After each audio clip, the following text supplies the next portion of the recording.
What's up, you guys? Shawn Sapp. It is August 18th, 2021. This is your AEW Dynamite post show here on Fightful.com. Of course, we had the Listen Ya Boy today, which is our weekly news show. Talked a lot about some CM Punk fella. Oh, by the way, I have a new report, the latest on CM Punk, up at FightfulSelect.com right now. Please subscribe today.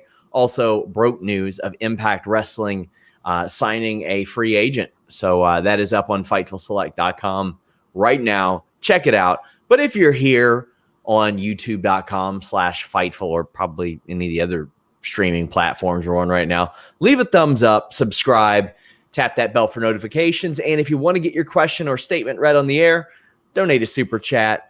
It's that little $sign down at the bottom of your YouTube window. Make sure you guys check that out. We've got Alex Pawlowski, who is the host of Sour Graps, but on Tuesdays, you're going to be a co-host here and there. Yes, I invited the indomitable Kate Hensler, who is a Sour Grap herself, yes, to come on the show because she's such a fantastic job on her first SmackDown/Rampage show, and with NXT becoming what it might be, I don't need another solo show of me being depressed. So let's bring in somebody that I can bounce ideas off of, crack jokes to. Maybe it'll be a lot more fun cracking wise about the demise of NXT rather than sinking into the doldrums about it. We've also got Robert DeFelice here. Robert, fresh off a birthday. Robert, how you doing? I'm doing great. We were saved because I was told that the main event went one way. Alex would be ripping off his shirt here, so we were saved from that, thank God.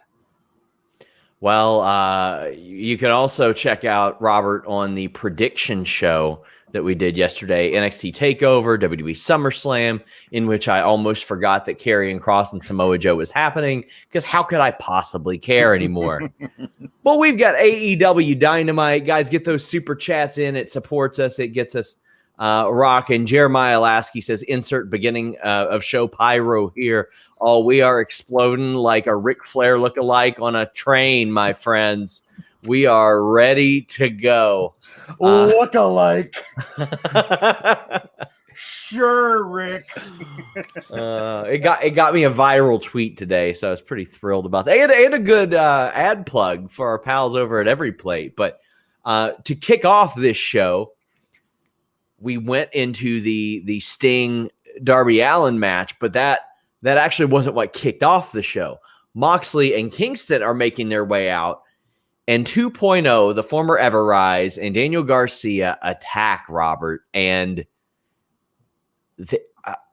I'm like almost speechless. These were guys that could barely get on NXT TV. And they've been on AEW TV 3 weeks, Robert. And they had some of the most incredible heat. Of course, I love that, like, if this is the case for a lot of other shows, we got to go. It was a hot crowd tonight. It's always a hot crowd for AEW. Yeah. The 2.0, they are what we thought they were. It's amazing that these guys were, for so long, just anchoring 205 Live. Never mind that they got on NXT towards the end of the run. They were just 205 Live all the time. And these guys are great. Yeah. And it's funny, for about 2 seconds, I thought, 2 years into the run, AEW is finally going to start the show with a talking segment from Kingston and Mox. Yes. And then they give you that. They give you 2.0 making a great statement and just showing why they should be on mainstream TV to begin with. Flow Pro for show saying just, wow, it's really incredible. Because, I mean, a significant part of that audience probably was not familiar with their work. And this is coming from very hardcore wrestling fans. But when you've got Sting and Darby Allin in that ring, and before they even come out, Alex, these guys are getting this type of reaction. Yeah, I think they're going to fit in okay.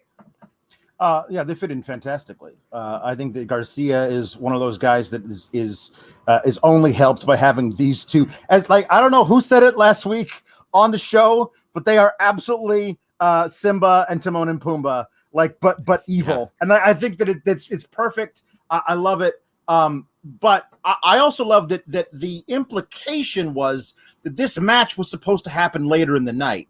But no, 2.0 says we're doing this now, which not only do they have the clout of getting to wrestle Darby and Sting, but they get to make matches.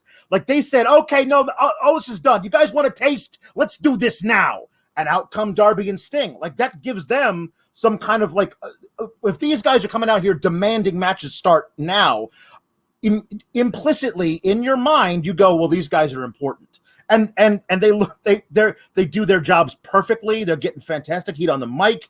They triple team these guys with clubs or whatever. They're doing everything they need to do to get heat, and they do great stuff in the ring. They're playing up the comedy stuff and the viciousness of being heels. They're way beyond what I thought they could ever be, considering how I ever saw them before. We got a lot of people putting over the show. Zero Fear 94 says AEW is an unstoppable train. Boy, does that one hit hard today.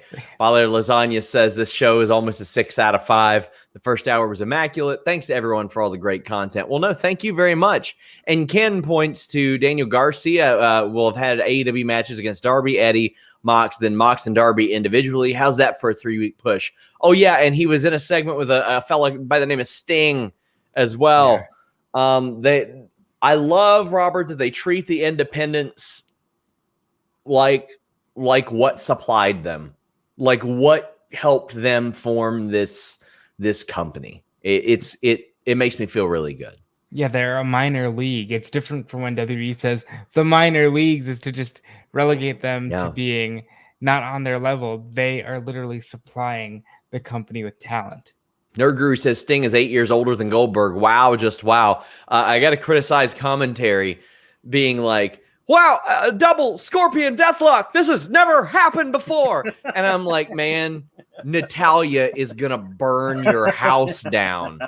She's done that 42 times, for the love of God.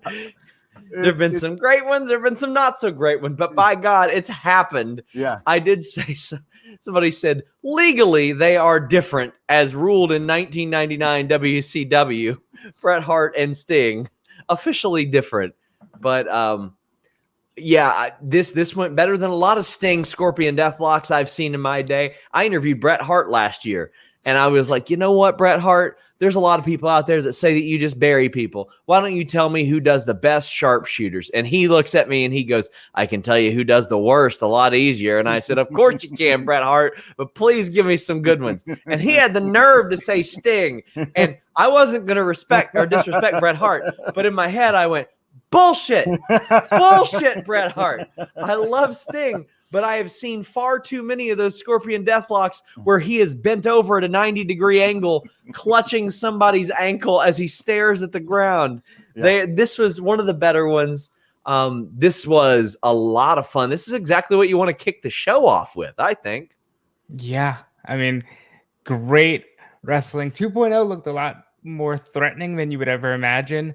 They ended up using Danny Garcia, who is going to be a star for this company in no time. Yeah. Darby Allin is still the only wrestler in the company and maybe in the world who should do dives because he looks like he wants to hurt people. And Sting on TNT just feels right. And I couldn't be more surprised with how well this is going.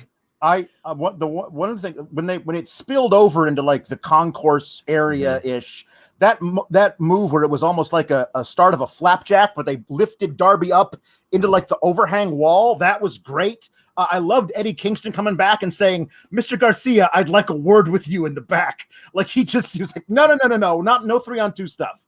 But it was such a great reaction when he came out too. Yeah, it was. And I wonder like how much of the crowd could even see that. One of my favorite things about Dynamite is the environment changes every single week. You go into a different looking backstage area. You see sometimes there's a ramp, sometimes there's a straight platform. Yep. I love that it's different because I see Darby about to take that like a spot over the top rope, and in my head, like I'm not conditioned to know he's going to land a certain way. It's a lot of fun. Yeah, there's the moment of course that I think that I mean a lot of people might be talking about is Sting no-selling a double power bomb through a table. Yeah, that's a little something. I don't know how I feel about that. I loved it simply because of what this match isn't like, oh, Sting's the best wrestler, watch him no-sell a big move in a title match. It's what it boils down to, it's a comedy tag match. Like it's a brutal match, but because of who 2.0 is, and you can see them give a Scooby-Doo reaction when Sting pops up from that thing. Like they are scared shitless. Like that works so much because it's Sting. And the thing that I love about Sting may be 8 years older than Goldberg. He's not here to steal a title shot from somebody. He's just here mentoring his young son, Darby, and going out there and getting pops from the fans, and that's it. He's not situating himself in the top echelons of the pecking order. He's just doing what he's supposed to, which is to get giant pops and get the crowd riled up, and that's good. So, like, I would complain about Sting no selling a powerbomb, except it's Sting, and you believe that he's got the face paint on, the little stingers are going nuts. It just works because it's always worked for Sting. In most situations, I know that I would be like, oh, I don't like that. But then it's like I popped as I watched it. It excited me. And that my first instinct should be what I rely on, that type of thing. So therefore, I loved it. We've got a bunch of super chats about this now. Anakin says that table spot was nothing just in compared to what OC did a few weeks back. He was conditioned. He was well conditioned now. But Elegant points out the skateboard. Yeah. suplex. Oh, that was really brutal looking. Oh, man. 813 Car Guy said he had goosebumps 4 times in the first 14 minutes of the show. Was the whole show perfect? No, but I got what I needed. Is it next Wednesday yet? Is it next Wednesday? Is it Friday? It's Friday. Is it Friday? Friday. You're skipping one. Oh, man. So, I mean, there are some people, like, for example, I pointed to one booking decision I didn't like on NXT last night, and somebody goes, oh, stop watching it. It's a 2-hour show. It's a 2-hour show.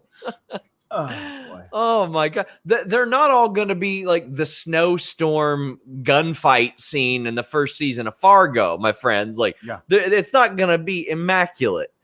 Oh, my gosh. Michael Higgins says, do you think it's safe to say that CM Punk's debut will now happen after a Darby Allin run-in during the Moxley-Garcia main event? I think they should kick it off 10:01 p.m. CM Punk, and then he pops up at the end as well. But what does it say about this episode of AEW Dynamite that we got through 12 minutes without a single CM Punk mention? I mean, my God. It's wrestling done right. Tons of super chats about this match. Evan Wright saying, good God, I love 2.0. I love this for them so much. Ruben Blanco said he doesn't watch NXT, so he wasn't familiar with them. But now they're one of his favorite teams. I mean, that's so rad. That is so rad. Evan Wright asks, could Bucks versus Darby Sting work eventually? Yeah, I think it could. I think it could. And I think Sting should eat the pin in that match too. And then Sting is like, sorry. Like, it adds something. You can tell a story in a loss in AEW because those losses matter. They're important. Nerd Guru says, man, when Sting eats a GTS Friday, going to be glorious. Oh, buddy. Oh, buddy, the heat. I'll tell you some heat. Whenever somebody eventually turnbuckle power bombs him. Yeah. Whenever somebody buckle bombs him and he sells it like he's paralyzed. Yeah.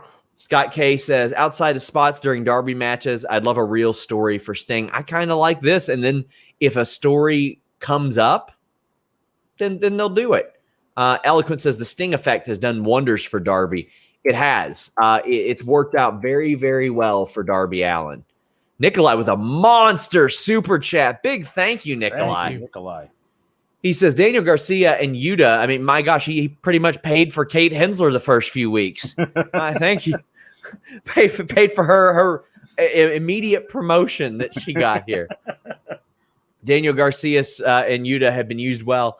Love seeing them get their exposure. Lee Moriarty and Dante main evented Dark and killed it. You're absolutely correct about how AEW treats the indies, and we, the fans, then for it. I got to say, I popped real hard for the clip of QT Marshall asking Lee Moriarty how many Twitter followers he had right as Lee Moriarty, like reemerging as Lee Moriarty got his Twitter suspended. Thank God he got it back because the man is wonderful. But if somebody's tearing it up on the indies, AEW brings him in, and they're like, maybe it's Daniel Garcia. Maybe it's Wheeler Yuta, and it works.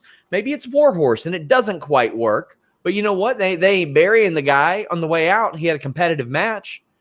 I love that. And I fully believe that the indie scene is about to get as healthy as it probably the healthiest it's been since probably 2016, 2017.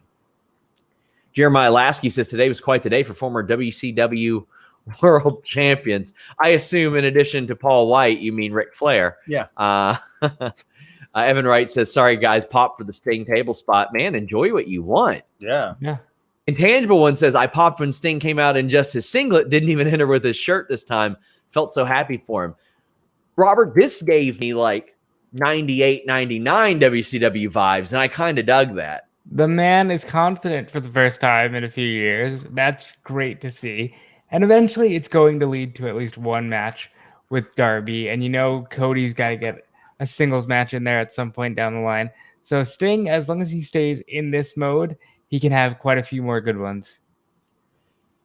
Raul says AEW started with a 60-year-old and ended with a 50-plus-year-old, but got all the young under 30-year-olds over. Perfect booking. It was. This is how you book somebody like that. Yep. Kurt says Sting may be older than Goldberg, but at least he doesn't gas out and get concussed before he enters the ring. Well, I hope for the safety of Bill Goldberg and Bobby Lashley that is behind him. I would be inclined to believe that it is, because and this is just me spitballing. Goldberg's kid is 15 years old, and I'm pretty sure Goldberg doesn't want his kid ramming his head into shit, knowing what Goldberg knows. Yeah. I fully believe that he is doing this run for, one, the money, but two, because he wants his kid to see him, and he probably doesn't want his kid to see him like he was against Undertaker ever again. I'd hope at this point his kid is saying, please do not do that. His kid's probably learning about it in school right now. That's probably a part of the curriculum by this point. We've got Marco Carmona saying another great episode of AEW. Heard the card for AEW or for the United Center being without a Darby match.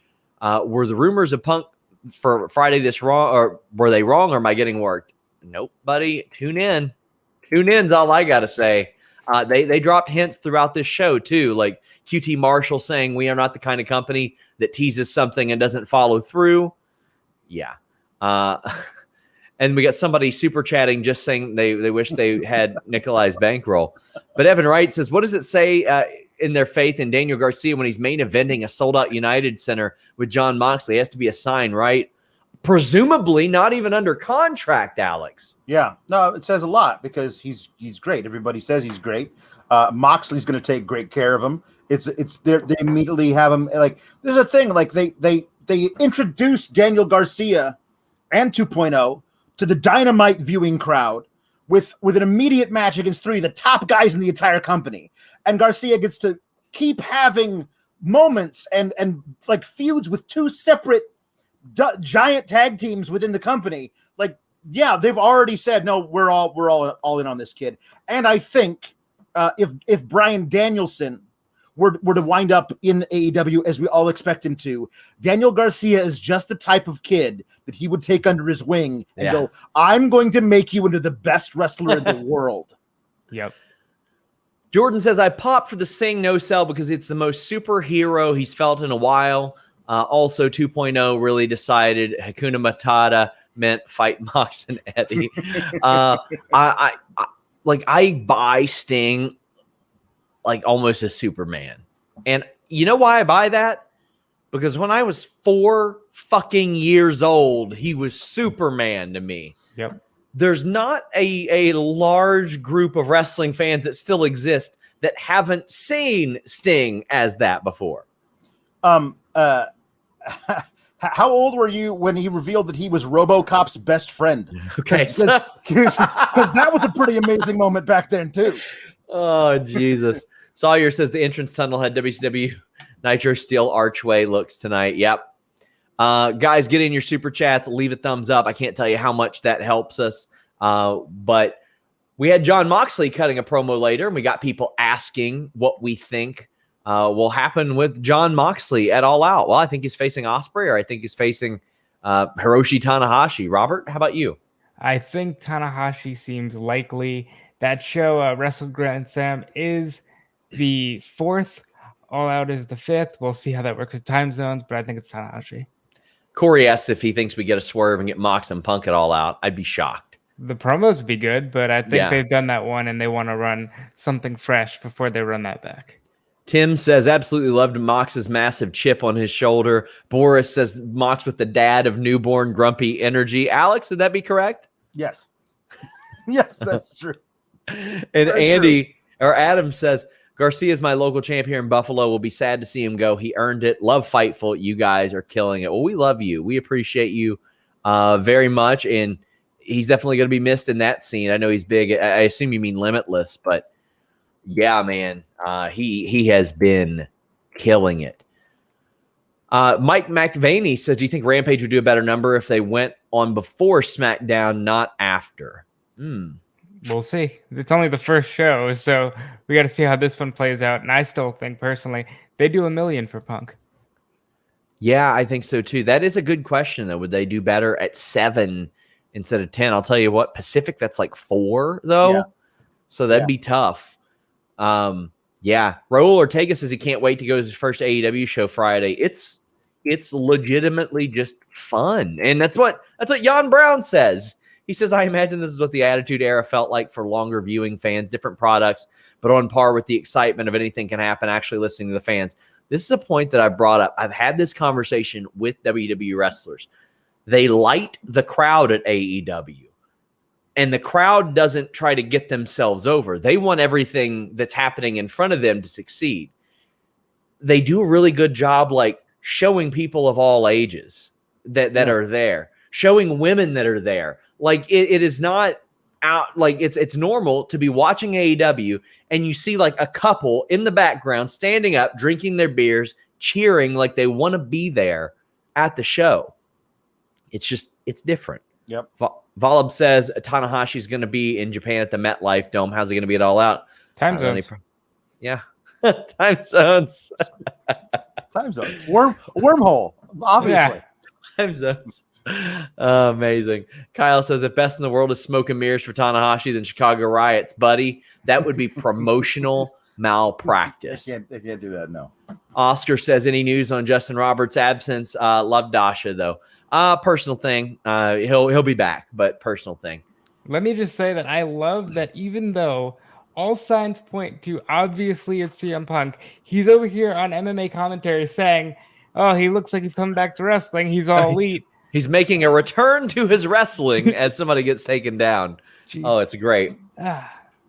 Jeff Gator says the My Fall Plans meme where the second hour of Dynamite is always the Delta variant. I guess. Francisco says, just want to say I'm a big fan of Robert on this post show. Well, so are we, by God. Well, thank you. That's why we have him on every single week. Fight Me says, I'm concerned the United Center may have some tarps, lots of resales. I don't think they'll sell those since they keep mentioning it's already sold out. I mean, it's not up to them to sell the resales. That's not them. It's the reseller site, but it doesn't matter. They sold the tickets. Yep. So there you go. Cliff Beard says, not sure if it means anything, but TSN here in Canada will air select Rampage shows live. Their debut show will be the Chicago one. Maybe they were told something that it might be a big show. Yeah, I would imagine. I would imagine the networks are clued in. Yeah, the networks probably know. Yeah, even pretty without Punk, it's a big show. They're in the United Center. Like this is a huge deal for them. Corey says, any word on why Ogogo isn't in the Factory Feud? I think he might be back home right now. I think he's in the UK. He's injured. Yeah, there you go. Jeremiah Lasky says, come on, it's clearly Moxley, Great O'Con, All Out. Oh man. Kurt says maybe Rampage goes to 2 hours on Saturdays like the old WCW show might get better ratings. It won't. Not on a Saturday at 6.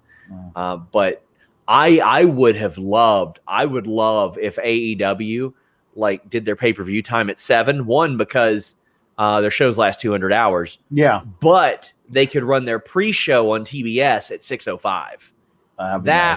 That would be cool to me. Kyle says Alex is the MVP of these post shows. Not a shade on anyone else. Kyle, Respectfully, get fucked. I said respectfully. Yeah, no, you couched You're it. totally clear. It's in our code of conduct. You guys can look it up. It's true. I don't know how many times he's told me respectfully to go F myself, but it's always fine. We have several segments that don't have any super chats. The Matt Hardy segment, this is just one of those things, a way to get him on TV. Sure. I love him calling Willer Utah over and over again. This is harmless. The Britt Baker promo where Jamie Hayter pops up looking like she's about to arm wrestle Scott Norton and win. That's very cool. We got Brock Anderson's last will and testament. Oh, Jesus. Poor Brock. Oh no, he's just walking in there like, I'm gonna avenge you, Dad. Like, no, you're not. You're gonna die next week. You're gonna die. Poor Double A doesn't have any faith in his kid, though. I'm a little worried for Brock. There are a lot of beautiful cemeteries here in the Milwaukee area that date back to like the post-Civil War with beautiful oak trees and everything. A lovely plot. The Miller Park thing that Cody mentioned is a rib on Brock Anderson. They're going to roll his dead body down that slide in a body bag. But I love that Arn is like, no, you're going to die. Yeah. No, Dad, I got to do this. Robert L. Milkman says, I can't believe they're just feeding Malakai Black a Brock like that. Ah, Jesus. You know, poor Brock Anderson. He's trying to do the right thing, and his father doesn't even believe in him. I love it. We got J.K. Schwal saying, think we get any big surprises for the next episode of Dynamite besides the murder of Brock Anderson? That's not a surprise. We see it coming. This is when we say predictable isn't bad if it's good. That's Brock Anderson's death. Man, Malakai Black went through Cody in a minute and a half. What's it going to do to Brock Anderson? I love it. Oscar says Brock versus Malakai means the Cody feud will still go on. Maybe not after Cody sees what happens to Brock. Oh, Thomas says Brightside Brock won't look like his dad. And he's going to look more like his dad because whatever hair he's got in his head, it's going to be gone. Oh. We didn't have super chats about this segment before. Shawn says, I'll be in Milwaukee. If I catch Brock's hat, I'll let you guys know. His head's going to be on eBay next week. Sorry, says Brock Anderson, R.I.P. Poor kid. Are they waiting on Murphy's no compete to expire for him to arrive? Truly hope so. I would love to see him with Malakai Black. In all honesty, I don't know that him killing Brock Anderson extends the Cody feud. Yeah.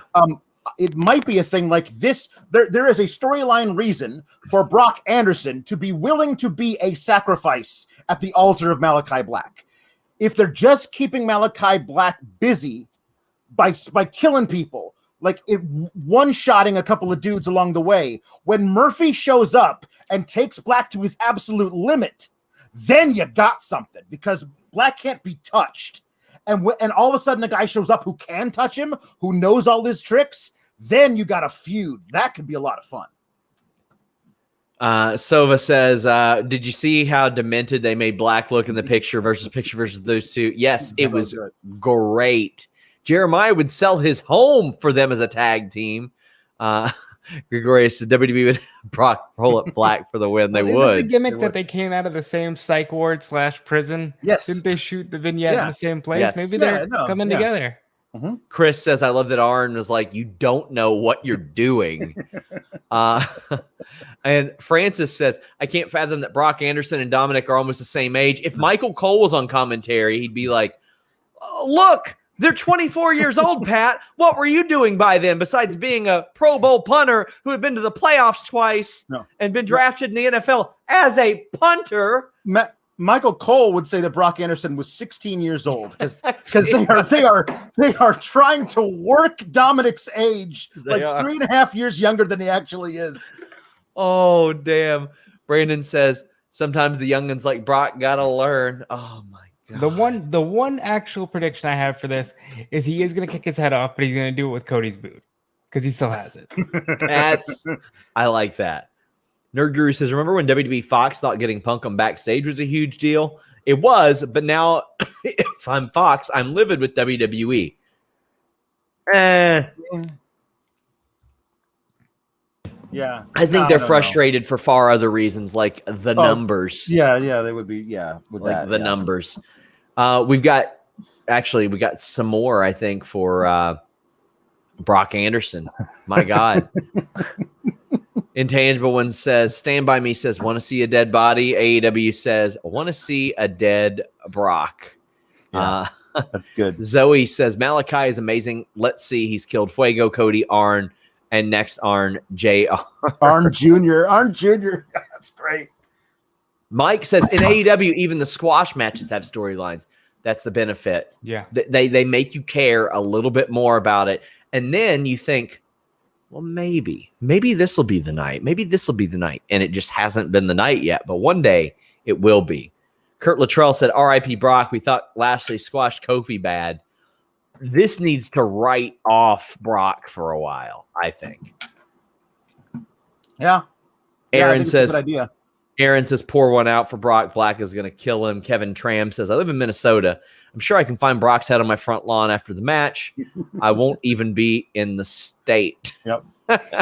Snap Joe says, show was good, but had a weird, disjointed middle. Promos galore. There were a lot of promos. We saw a good Rusev or Miro promo. I almost said Rusev. My God.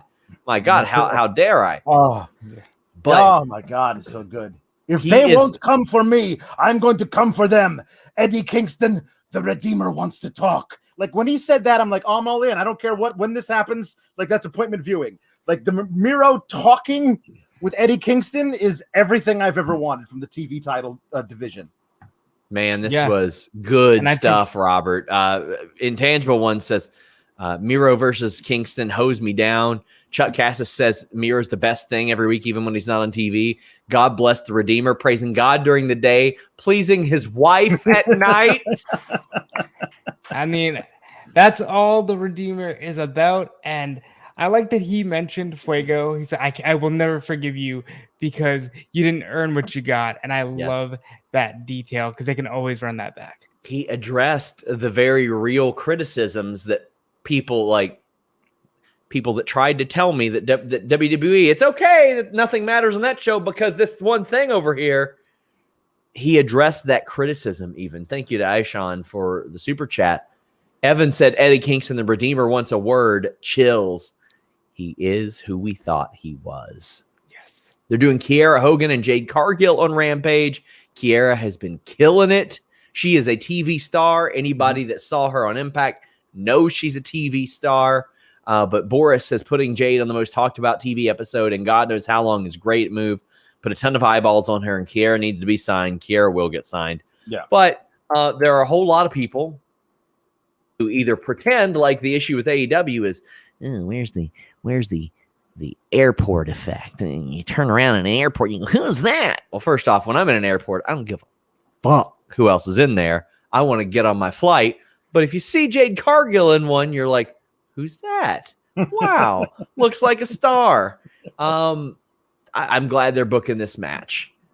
Zero Fear 94 says, do you think Matt Hardy will bring his broken gimmick back now that crowds are back? I'm a bit sick of the money gimmick. No, I think he'll do that for like cameo stuff. I think he doesn't tend to go back. He's got like, well, what's next? What's the next gimmick? Marco Carmona says the next Dynamite show should be nicknamed Brock's Death. Yes, it could. Sorry says Eddie and Miro at Arthur Ashe. Could there be a title change? I like that, Alex. Yeah, I mean, I don't know if they're going to talk next week. They might be scheduling this thing for All Out. But if they push it back, and they actually have that match in NYC, I think there's a good chance Eddie Kingston wins. But if they have it at All Out, I think Rusev. I almost said myself. I think Miro retains. God isn't pleased with you, gentlemen. You're calling him Rusev. I know it's bad. Adam Butts is predictable. Kiera not signed. No shit, Sherlock. She's facing Jade Cargill. Nobody's beating her right now. Chris says that he was so hyped to see Kiera versus Jade announced for Rampage. Yeah, me too.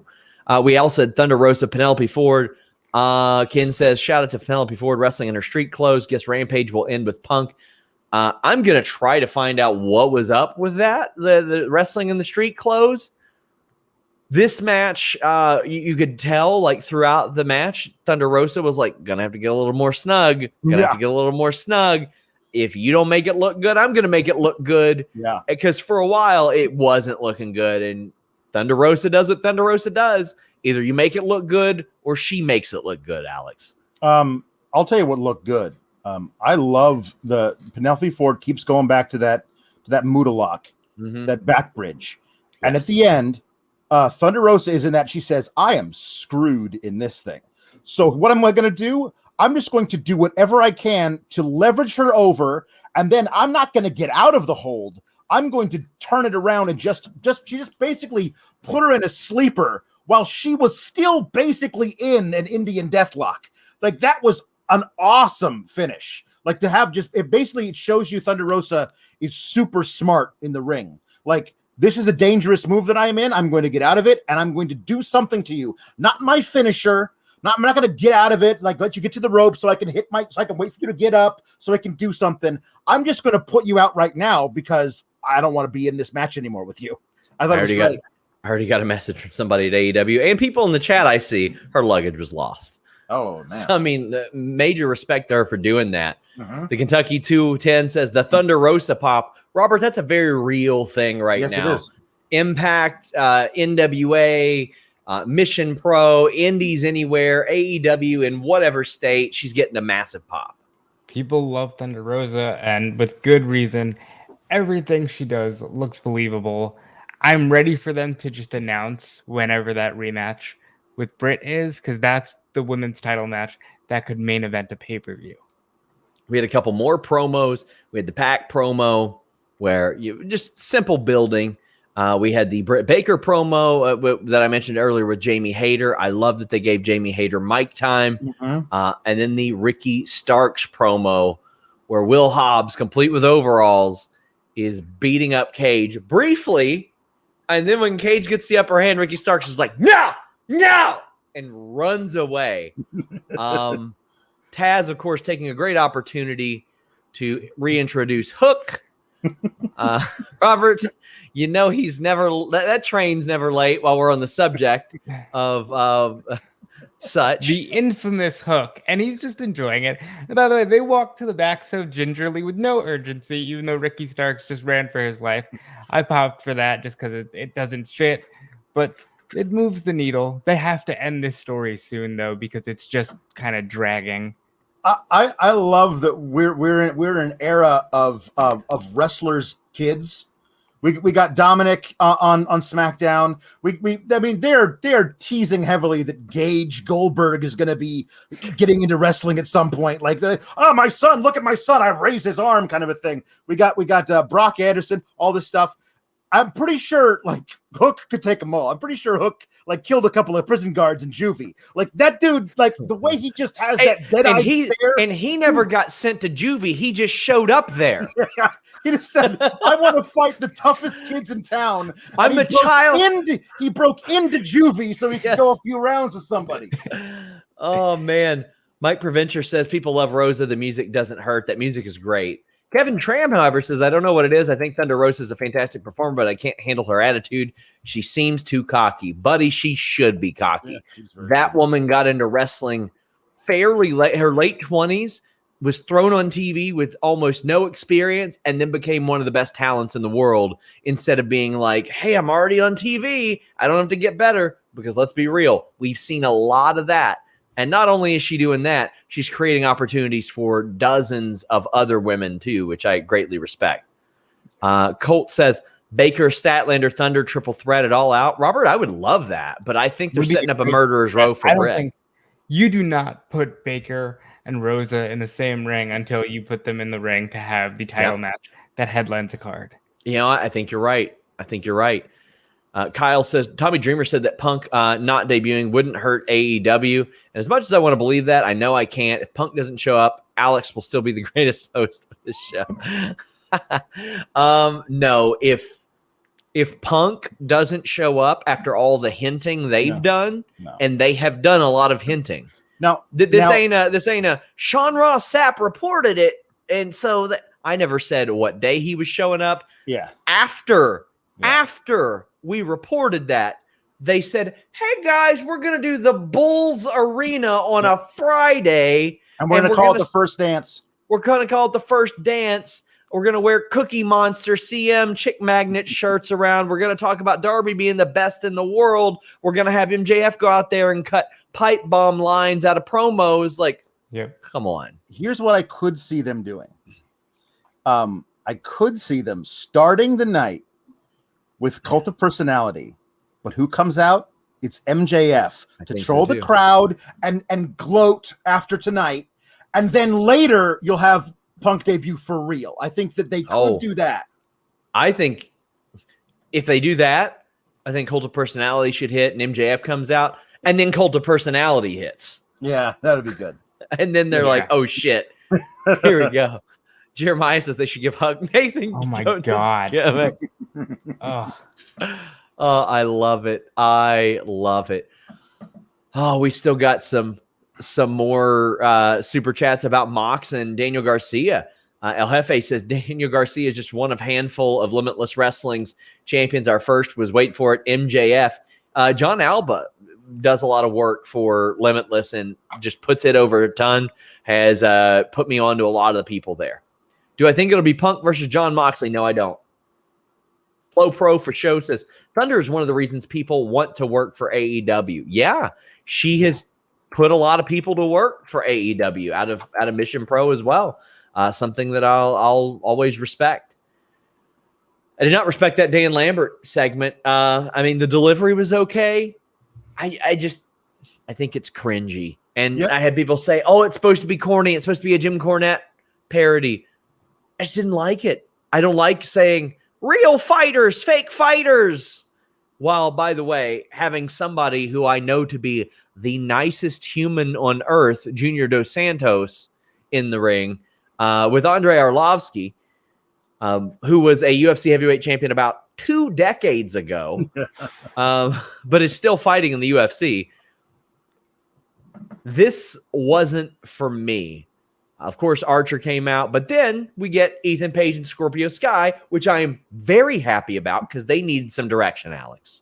Yeah, no, they come out and they take out Archer, and it did look like Lambert had no idea who those two guys were, and I was like, hey, fine, beat up Lance Archer, that's fine with me. So I like that they're like just taking it under advisement themselves, like we're just going to take out Lance Archer because we don't like Lance Archer because that's who we are. Because I was wondering who Archer was going to get to team with him in that inevitable Orlovsky and Dos Santos match in a tag match down the line. I was like, I don't need to see that. But I'm kind of put off with like giant not wrestlers from other sports, like the Tyson Fury match from a couple years ago, like just ruined forever the idea of this guy can fight elsewhere and he's very large, so we'll just put him in a wrestling ring. I'm like, no, please, like not without a lot of training, please. Yeah, Dan Lambert, the promo was fine. Maybe it's cringe in the way that like people just assume it's Cornette, but it's really just, old fan says, hey, I missed the way things were, blah, blah, blah.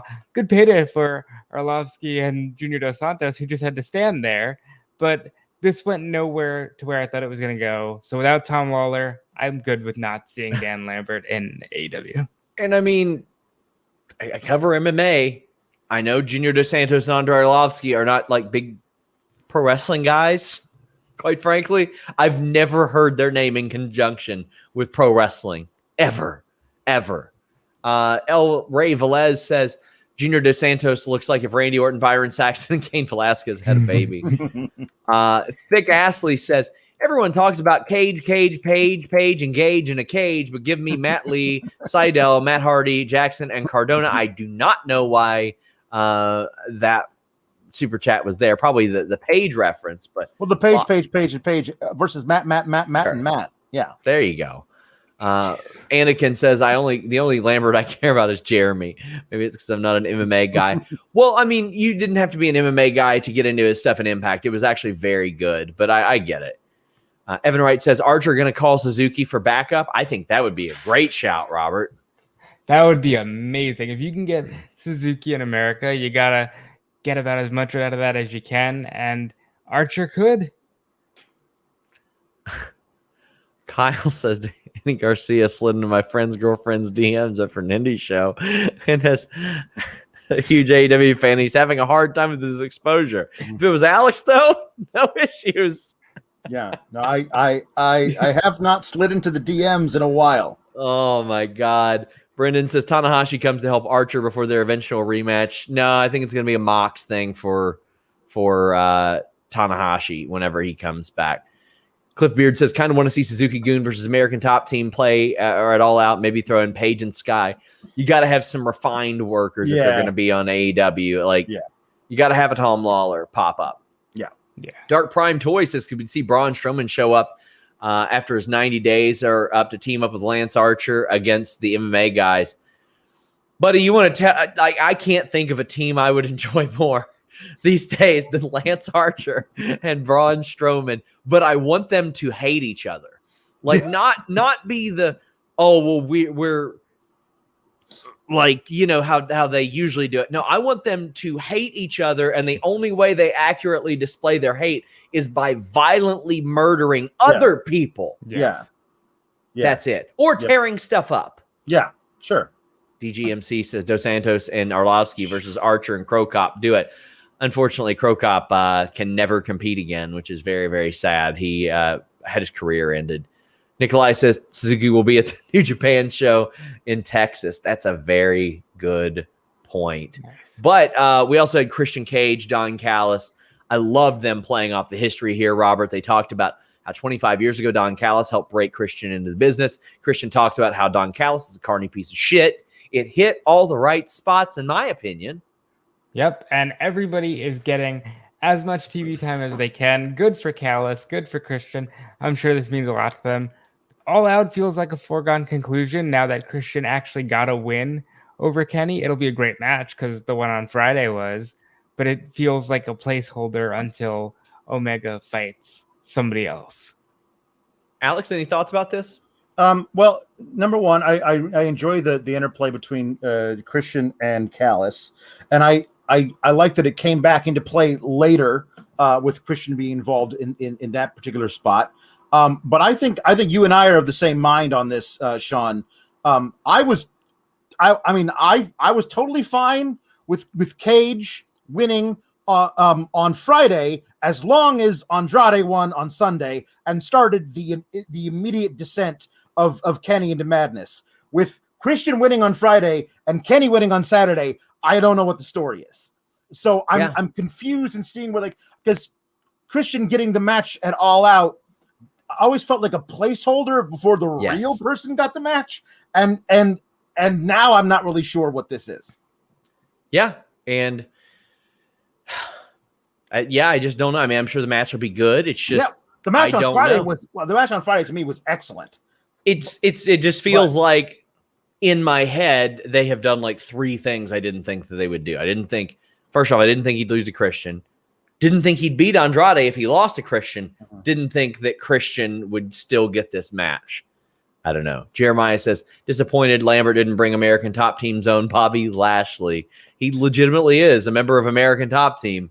And Dan Lambert loves him to death. Shawn says, number of matches you think are on All Out? Probably 8. But let's talk about some of the big matches tonight. Well, actually, let's get through one more segment. QT Marshall and Paul White. I gotta say, I popped for I don't know who it was in our chat that said getting the tall out article. Was that you, Robert? That was me. Good job.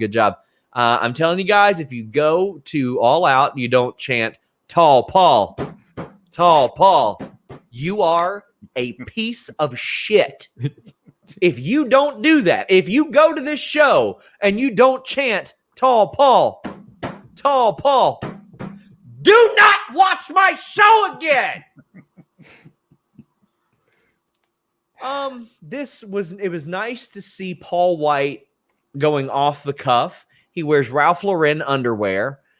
He had hip surgery. He is old. He is going to murder QT Marshall, hopefully in 3 minutes, Alex. Yeah, no, it's going to be a quick one. I think it's a lot of it's a very old school wrestling type thing. The smarmy, absolutely overmatched physically heel gets to talk shit to the giant baby face, who then says, "Well, guess what? I talked to the man in charge, and I've got a match." And then the heel gets to play dumb, which is really dumb. Like, "Oh yeah, who against? Ha ha ha! Against you!" And then his jaw drops and his eyes bug out, and he turns into Bobby Heenan. Like, this is fine. Like, whatever. It's gonna be Paul White getting a pop for giving a dude a choke slam, and that's fine. It's harmless. I mean, there are things that aren't gonna be on All Out, and this is that I'm gonna be like, that's weird, but it's just gonna take up 2 minutes, so that's fine. Yeah, this is going to be fun. He'll do the shush chop, the punch, the choke slam, call it a day. And then I think he does get in the ring again quickly, because I think at Arthur Ashe, Nick Camarado body slams him, beats him, and he goes away for a while, and Camarado's a made man. Ooh, I like that. That would be good. I mean, they don't have to do that on Arthur Ashe. They could do that on like a Rampage. They could yeah. That's like a moment that they can use to supplement one of their other shows. I think that works really well. Oh boy, let's talk about Shawn Spears versus Sammy. And Sammy, before this match earlier in the evening, proposed to his girlfriend. Stick World Mayor says, "Congrats, Sammy and Pam." He posted the full video on YouTube. Marco Carmona says he popped for both Sting and Sammy's match and proposal.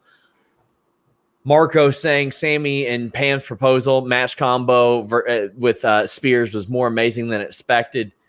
It sure was. This was probably the best Shawn Spears match ever, and he's had some good ones. Like there aren't going to be like a whole lot of 5-star matches that you point to, but Robert, this match kicked all kinds of ass.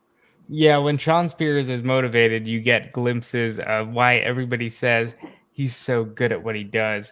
I really enjoyed the pile driver stuff, Aubrey and Tully Blanchard. It felt very old school, but they had enough modern in there, like when they both did the springboard up to the top, and then Sammy hit the top rope move, and that was good. And this all works. You know, it's harmless. I'm ready for the Inner Circle Pinnacle stuff to stop, because it almost all has, except for some of these lingering parts, and I'm ready for it to go away and get something new. There are a lot of people that took issue with the kickouts. Francis says AEW should not let wrestlers kick out of a 630 or a pile driver. They are not zombies. Man, I've seen people stand up after literally getting knocked out and then knock the other person out. Watch Pat Barry check Congo. Crazy stuff happens. I don't like the idea. I think pile drivers should be super protected, but this is a blow-off match. Months down the line. Evan Wright says Spears' match of his career tonight. God bless. It was. This was a special match. This was a blow-off match. Yep. Sawyer said, "I popped for Spears' scumbag pre-match Pam promo like a child." That match. Alex, this delivered. This was a blow-off match, and it ruled. Yeah, no, it absolutely did. And I was a softie for old Ty Dillinger back in the NXT days. I mean, I watched that guy get reactions when he was on the pre-shows of takeovers years ago. That he was the first guy to come out. That crowd went absolutely insane for him, doing the 10 thing. And we could say that the chant was over. He got the chant over. The gimmick was over because he made it work. So I've been a softie for Ty Dillinger for a long time. And by far, this is the best thing I've ever seen him do in the ring. He's really knocking it out of the park as this scumbag heel with the chair and all that stuff. He's doing a great job. Sammy had to win this feud. Sammy did win this feud. He had a bunch of big. I think I would have ended it on the 630. Yes, I would have too. Because Spears got him no offense after it. So there wasn't really a need to keep going with it. The 630 could have ended it right there, and that's the end of the match. You don't need to like, oh my God, this guy kicked out. I better do 4 more moves to him while he's basically unconscious anyway to put him away. It was unnecessary. I think the 630 could have ended it. Eloquent says people need to put respect on Shawn Spears' name. Sean Blanford says great show. And after tonight, I'm really looking forward to how All Out will shape up over the next 2 weeks. Sammy and Spears humped. Mike Bond says, shout out to Sammy. Guy is a star, but man, he makes me nervous when he sells moves. I think he legitimately dies 2 to 3 times per match. The guy is a star. Robert, how were you feeling about this match? I thought that they really did a lot in sort of rehabilitating Shawn Spears in the eyes of a lot of people too, even in a loss. Yeah, and I think ultimately Shawn Spears is always going to be the guy who shines somebody up and then loses. But that's what he's very good at. And Sammy comes away from this looking like he's able to take on that extra level. Okay, you get that at my finisher. All right, I'm going to kill you, and you're not going to get any offense. And I think that was the goal. And I think he's the guy to beat Miro. I think he's the guy. Okay. Especially with the Fuego tie-in. You can get there, and it'll be a really big moment for him. Yeah, no, when you said that, I wasn't sold on it until you said the Fuego tie-in. That's a good storyline they can run with to make it work. If it's not Eddie, I think you could do it with Sammy, make that really work. It's a beautiful thing that there are multiple people that were like, they could be the one. And Miro's white hot right now, too. So there's a chance they might say, well, piss off. No, we're keeping it on Miro, and it'd still be really good. Yeah. Balier Lasagna says Guevara Spears might be one of my favorite matches in recent memory. Also can't help but to think the 630 kick out into the GT-esque was foreshadowing. Maybe, but he's been using that move. Yeah. I wonder if he has to rely more on the 630 going forward because, hey, pal, look, that's basically an inverted GTS. Let's try to save that for fun. He probably should. And by the way, Spears got cracked open. Yeah, cracked open. He did, like some deep, dark blood. That was a rough one. 813 says, I'm okay with the kickouts if they don't make the cover so fast. Yeah. There are also ways to get around it. Like they break the plane. They're underneath. There's a lot of ways to get around it. Mike Preventure says AEW teased the Sammy announcement last week, which means they directly promoted his surprise proposal to his girlfriend more than they have CM Punk. And again, we are like 57 minutes into the show, almost no CM Punk super chats. We had more on our Raw post show. For the love of God. That's the wild situation. There's enough good stuff that doesn't involve CM Punk for people to want to talk about on a Raw show. That nothing was good on Raw. Literally nothing happened good on Raw except for RK Bro getting back together, and they did that last week. So this is people are going to be. I want to talk about something I like, so that's why you get super chats on that. This is tonight was great by itself. Didn't need anything else. And a lot of people say they could have shaved a couple of moves off of that Sammy Guevara Shawn Spears match, but you can shave a few off of your pubes with a Manscaped. What do we got here? Let's see what we got here with Manscaped.com, the proud owner of Manscaped, the perfect performance package 4.0. It's a beauty, and it won't have you looking like Shawn Spears at the end of this match. You know what? Maybe your wiener and balls have taken a little bit too much offense, and you want it to kick out. Well, thankfully, the Performance Package 4.0 does it. It has the Lawnmower 4.0 trimmer. It's got a cutting-edge ceramic blade to reduce grooming accidents thanks to their skin-safe technology. That way, you won't look like you did an exploding barbed wire death match, right, Alex? But you know what? Your explosion will be a lot brighter than that one because it's got that 4000K LED spotlight you can turn on and off when needed for a more precise shave throughout all your travels, your home life, doesn't even matter. The Weed Whacker is a waterproof ear, nose, hair trimmer with a 9,000 RPM motor. Motor-powered 360-degree rotary dual-blade system. And it's got the proprietary skin-safe technology as well. And don't forget, Robert, if you want to smell like a birthday boy, don't forget to use that Crop Preserver ball deodorant and their Crop Reviver. I'm just stuttering all over my words today. My gosh. Get rid of this. Here's the most important thing, Sean. That's skin safe technology. We're talking a lot about Ric Flair today. Ric Flair cutting himself up left and right in those main events. Man, he doesn't want to do that where it counts. And we know apparently that's still important to him. And he's probably taking care of everything with Manscaped.com. You do not want your ball sack to look like Ric Flair's forehead. That's just the reality of the situation. When you go to Manscaped.com, use the code Fightful at Manscaped.com. You save 20% off and get free shipping with the code Fightful at Manscaped. Trust me, if you're out there throwing that thing around, you'll want to make sure it's taken care of. And if you're taking care of it, well, take care of it the right way and the safe way. You know what I mean? Guys, get your super chats in. We are heading down the home stretch. Green Da Vinci says, what if it's a swerve and Shaq comes out for QT? That would be great. That would be great. I would love that. Yeah. Gregorius says, Tall Paul's theme is cool because it sounds like the South Park guys mockingly recreating his old one. It is the guy who did. It's the guy. Yeah.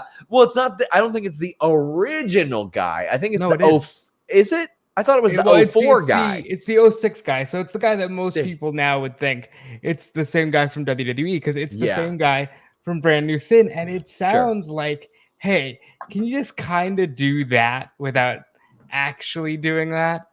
I like it. Yeah. Dr. Six Fingers Esquire says, dang it, Jonathan Ross Sapp popped me again with the promo segue. Best in the world. Oh, check mine out on the list and you boy today. It was a lot better. Sawyer says, shout out to that ripping hot Houston crowd, especially popping for the hometowners, Sammy and Rosa, that made me care about the main event. Well, I tell you, I agree. That was a lot of fun, but also a lot of fun was this tag team title match, Young Bucks, Jurassic Express. Now, I'll get my one criticism out of the way. And before you guys send me messages saying, it's Rick Knox, it always happens. It happens with every goddamn ref in AEW. Stop burying them. Now, I know they did it to set up a cage match, and I'm fine with that. But all the time, a distraction for like 10 minutes, it feels like. Outside of that criticism, Alex, holy crapping balls. This was just unreal. The double team offense with Jungle Boy and Luchasaurus, I got sold a ticket on multiple near falls here. Yeah. Young Bucks on top of their game. Like, I can just see new fans tuning in and going, these pricks. Just these pieces of shit. Yes, they absolutely are. It's great because like the opening beat of the match where the Jackson's in there like showing off, like he's getting out of the ring all fancy. Like he's just being a complete douche, and Jungle Boy's like, can we just have the match, please? And I love how much they put over Luchasaurus. Like he's a big guy, but he's not like over the top immense. But they put over his size so much by him just like palming a guy's chest and shoving him all the way into each corner so he can do his corner offense. I think that it's really, really great how they've like this is basically like Tarzan Jr. and his half dinosaur best friend. It's the most ridiculous gimmick ever, but you totally buy into it because they're A, great in the ring, and B, it's like it's so much fun to just root for this pairing that I mean, honestly, I loathe rematches. Yeah. But if this team wins the Eliminator tournament and gets a shot at All Out, I'm fine with it because hopefully it means they're ready to pull the trigger and make them the tag champs because I think they deserve it. Nerd Guru does not like the Young Bucks. He says, get the title off the Bucks now. I don't care who. Honestly, I'm so sick of the shenanigans and dumb finishes despite the match quality. So, I mean, as much as you say that sucks, that means they sold you a ticket because as good as the match is, they're doing their job because you're over it. And I'll agree with you, Shawn. These referees, they look so dumb. And I mean, the distraction finish at the end of it went on for like 20 minutes. And I'm screaming at the TV, get them out of the ring. Just do something. Show some authority. And, you know, they haven't done that. If they want to go that route and go, well, they're EVPs, so we have to let them do what they want. You need to tell that story on air, because otherwise the referees just look really bad. They assign their own refs, and they know what refs they can get up on. Just tell me that. Tell me that. That's all I got to know. And I mean, that's a point I'll bring up about the close of Dynamite. They usually give us a reason. You know what I mean? Adrian says, you said you didn't think Young Bucks versus Lucha Brothers would happen again. How about now with a steel cage? I think it's very possible in a steel cage. Yes. Dr. Six Fingers says, United Center of Tag Matches, many tickets sold. I bet they'll have like an unusually good dark card as well. Yeah. Eric Marsh says, any chance of Lucha Brothers and Young Bucks top their all-out ladder match with a cage match? Yes. Yeah, sure. I think they sneak a ladder in the cage, for the love of God. I think that sounds fun. Chris brings up a good point. Why, if our officials so bad in AEW, something's got to change. Tell me why and give them personalities. Like I keep saying, these heels, like the last thing the Young Bucks want is Aubrey Edwards. They don't want, that should be like the one that they fear. Like unfuckwithable Aubrey Edwards is what I want. Yeah. Rivet says, Cutler waving the flare at Luchasaurus like he was T-Rex when Jurassic Park killed me. You want to talk about who this has benefited the most? Brandon Cutler was a horse without a stable. He was not fun to watch. No. The Avalon feud was fun. I enjoyed their race to the bottom on Dark. Yeah. But Alex, this has been wonderful for him. Yeah. No, I hope he wears the broken nose face mask for 3 years. Yes. I hope he never takes it off. I hope he's like Diamond Dallas Page with the rib tape. But I love, there's the post match segment where they were back there and they were like, Callis was like the Young Bucks, you guys take a few weeks off, go to Hawaii with the family. And then they get all angry because they announced the Tag Team Eliminator tournament. Everyone runs away. And Cutler's like, can I still go to Hawaii? Like, he's getting these great little one-liners in at the end of the backstage segments. Like, oh no, I saw that. That was all ball last week. Like, he's getting these great little comedic bits in there. I think he's killing it. He knows what he's doing. He is their, people have called him, their Brutus Beefcake, their Arn Anderson, whatever you want to call it, their lackey, and he knows his role, and he's having a lot of fun with it. I want to see, and I'm probably the only one, the Varsity Blondes get the match in the cage. So here's where I'm torn on that. The next Wednesday, they are in Cincinnati, which is Brian Pillman's hometown. They got to put Brian Pillman on Dynamite in Cincinnati. So that leads me to think maybe they lose before then, and then they get a showcase match in Cincinnati. Yeah. So that's where I am on that. Evan Wright says Brandon Cutler is an all-time geek. Compliment. He is, and he's great. He's really, really great. J.K. Schwal, can we consider Kenny using the Bulls MJ North Carolina as a long-term Easter egg for Punk's first dance in the United Center? No. This was not a reality then. No. Flow Pro for show says Kenny shirts, the Easter eggs are there. They sure are. Mm-hmm. I just had somebody who I respect in the business say, are you going to deactivate your account if Punk doesn't show? I have never once reported that CM Punk is going to be at AEW Dynamite. They have inferred that repeatedly. I've reported that they are in talks. I've never reported that he signed on the dotted line. I've not reported that.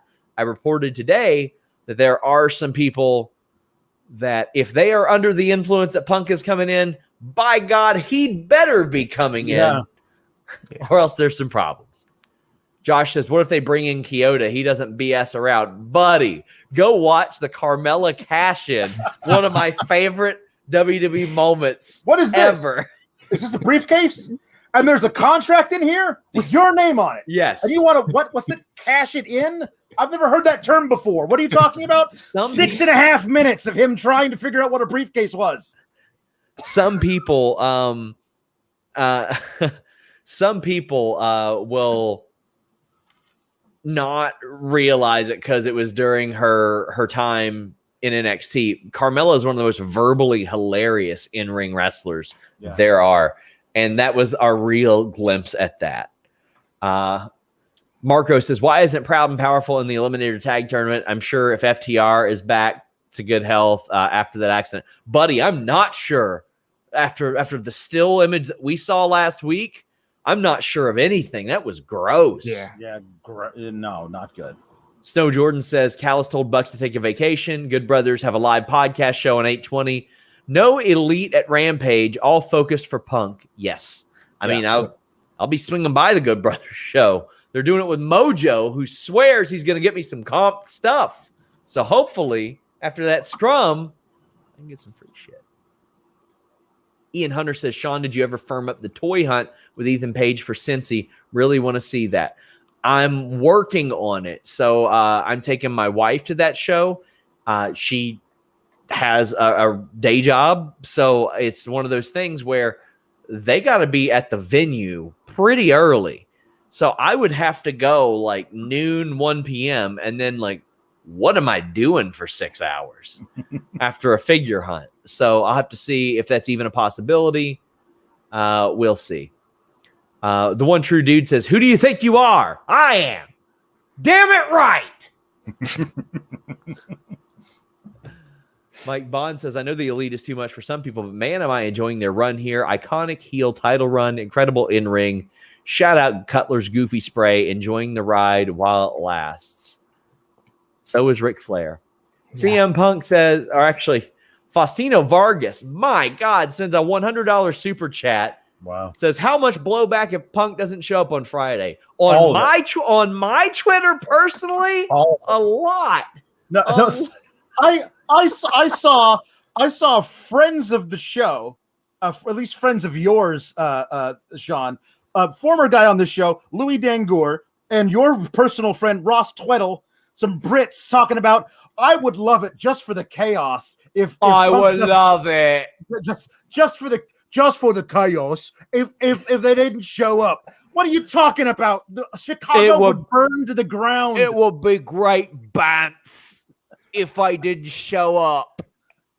I swear to God, I am gonna swim over that ocean and ring there.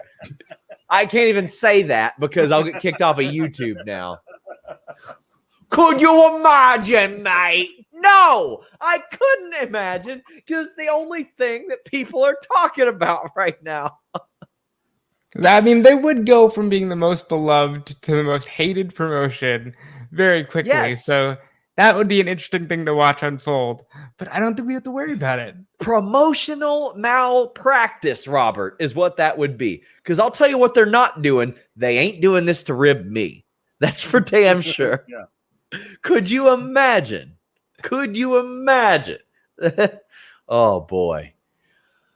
Whew. So, guys, get in your super chats. We are at the main event segment. Please leave a thumbs up. That stuff helps an awful lot. I have a couple of interviews dropping this week. Jonathan Gresham, man, that clip I posted blew up. It made me very, very happy. 40 minutes of talking wrestling with Jonathan Gresham. In my opinion, the best in-ring wrestler in the world. And I got to sit there and talk about psychology and technique with that guy. That was like one of my favorite of all time. And then on Friday, we're going to go the complete other end of the spectrum. And we got Danhausen reviewing my childhood action figures. So make sure you guys check that out. We'll have all kinds of coverage this Friday and Saturday and Sunday. So much stuff going on. Chuck Cassis says the heel heat if Punk is a no-show. Well, let me tell you, there was heel heat for MJF. Before this, Jericho cut a promo that we did not need to hear in any way, saying, oh, you guys are going to sing it, right? This, I swear to God, if Jericho ever kills anybody, it's going to be by suffocating him because he can't let shit breathe ever. Like the Kenny Omega 5 thing from the Dark Order. Oh, yeah? Well, he actually faced him last year, and he lasted a lot longer than 5 minutes. Like, he does this all the time. But the crowd did it. They sang it. Nerd Guru says, I know Alex hated it, but the Judas acapella gave me chills. Don't care if they barely knew the words, so the chorus still ruled. The crowd was hot. I'll tell you what popped me, Alex Pawlowski. Everybody like this. Run away. They're reading their I am phones. cold like December. No. reading it off their phones like a bunch of marks. You know why? Because the official AEW Twitter account tweeted out the lyrics saying, we'd really hate it if people would memorize these lyrics and then come to the show and sing it just to get at MJF. Like, shouldn't the promotion be a little more objective? But it's also like, it's fine. Like, if you want to say these fans love Jericho as much as you insist they do, then they would look up the lyrics themselves and sing along. Or have it happen in storyline that Sammy comes out first and says, hey, everybody, just so you know, look under your seats, and there's like a hymnal there where everyone can read off lyrics because Sammy has made sure it'll happen, as opposed to them trying to make us believe that all the fans just spontaneously broke into song together. You didn't know any of the lyrics to anything but the chorus, and you know you didn't. It was a joke, the whole damn thing. Remind me at the end of this show to tell you guys what I think is a pretty funny story that just unfolded in my texts, Please. Unrelated to AEW. Wonderful. Silva says someone in the crowd had the words on their sign. Yeah. That's a good touch. Volab says it's kind of funny. The first thing us Indians got to see on TV was Sting and ended with Jericho. Wondered if the Indian premiere affected the card. I don't think it affected the card whatsoever. They planned their stuff well ahead of time. Yeah. Kentucky 210 says something when NXT cancels a call before their big show while AEW books a scrum for their second, huh? Well, they never really booked it. I was talking to somebody in NXT. For those of you who don't know, Triple H is not doing a media call before NXT, presumably not after either. And this is the first time since Fightful launched that I remember them not doing them. And I wouldn't if I were him either. Because question 1 is, what's up with Adam Cole? Question 2, what's up with Pete Dunne? Question 3 is, how's your territory doing, pal? Question 4, what do you think of CM Punk returning? Question 5, why haven't you fired Velveteen Dream? Oh, wait, you did? Sorry. And then the 7th question, is my mic on? No, I don't blame him for not doing this time.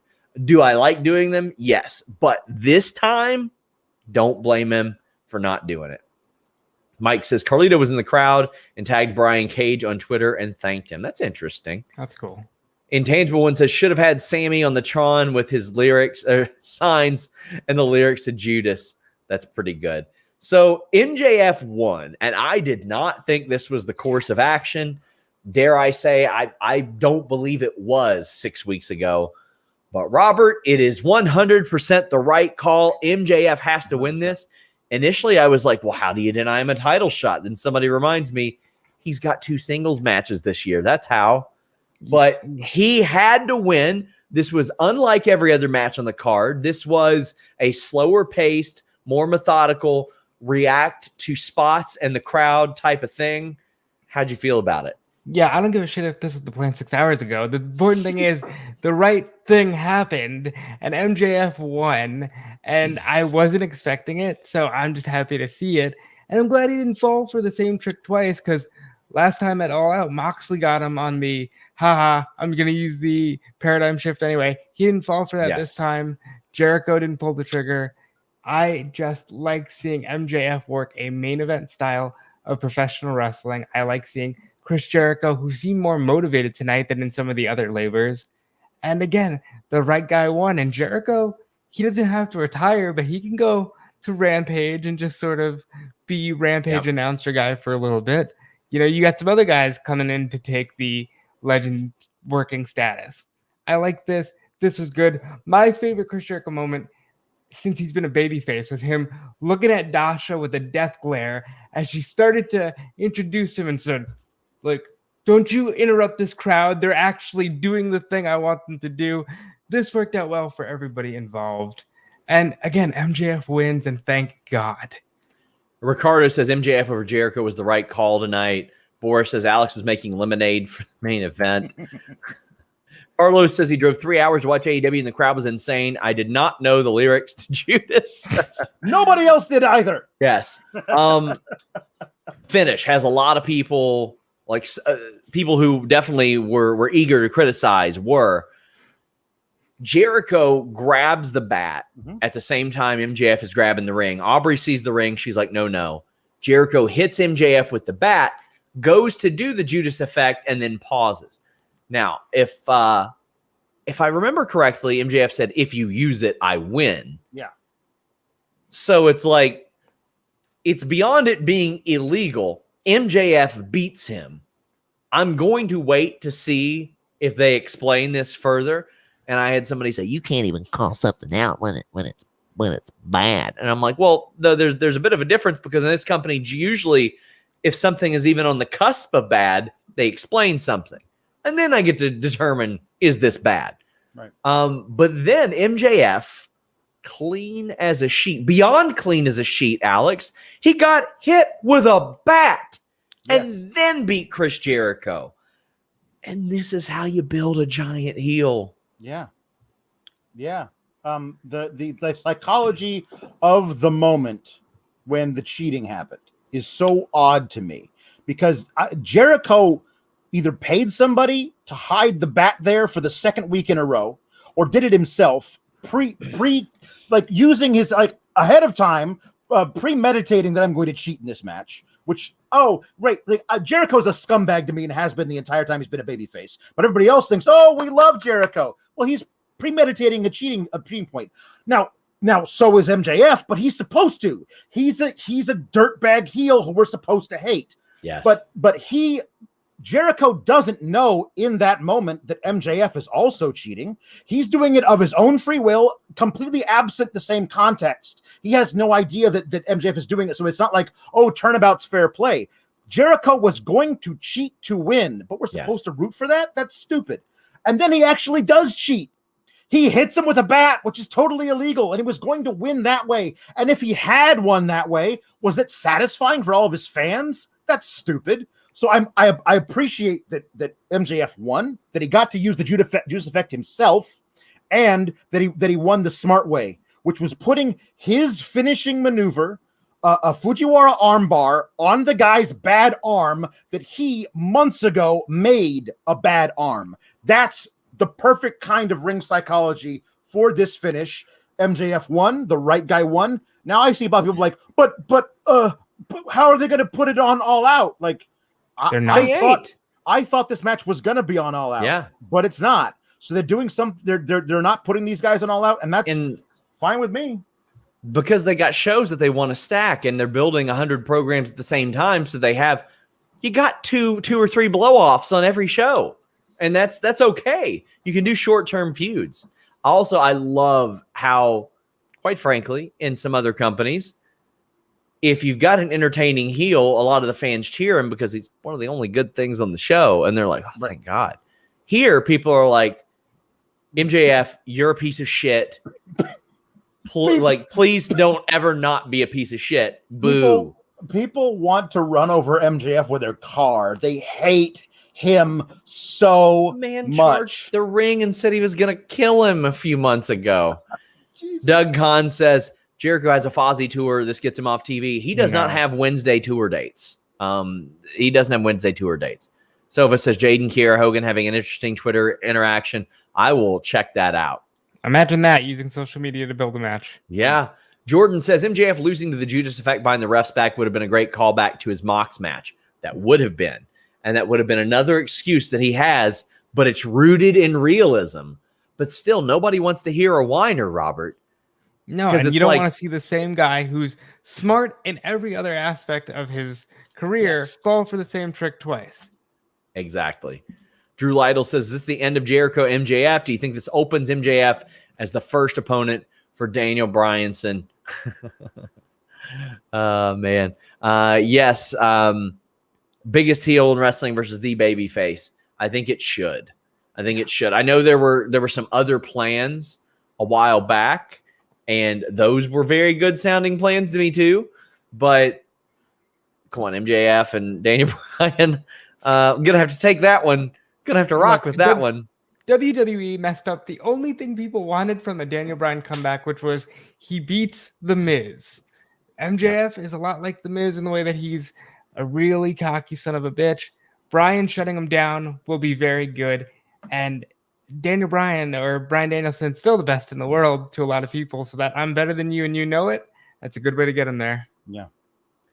Zach Barber says, sorry, not sorry that my fellow Texans disappointed Alex and sent Jericho to the ring. And then David Brett points out a great thing, the Jericho MJF camera spot. I mean, it was a little wonky for Jericho to punch the camera. Yeah. But it was great. It was such a good, and it's one of those things that's a callback to the Rock Austin thing. But MJF has the camera, and you just see him doing this. Yeah. And you see a sea of people doing it back to him. Yeah. And then you see Jericho. That was a good shot. That was good. Guys, you can still get a couple super chats in. We've got a couple more. Cliff Beard says, my favorite part of the night was JR calling Don Callis stupid on commentary during the tag match.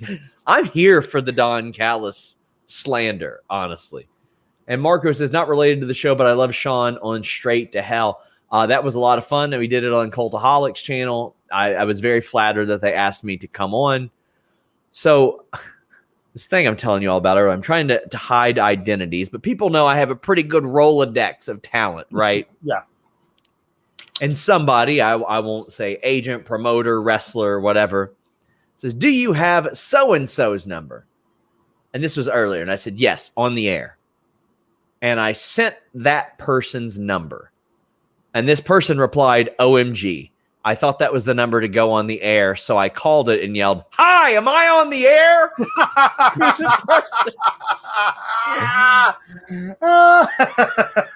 I yelled it like the mom did in Joe Dirt when she calls Carson Daly. I said,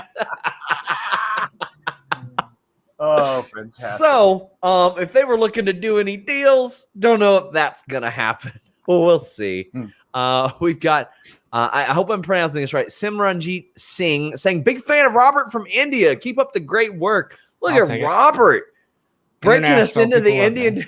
We got our Ring Ka King show, retro shows coming up soon. We're going to open up the Fightful Performance Center. Global localization is happening because of Robert.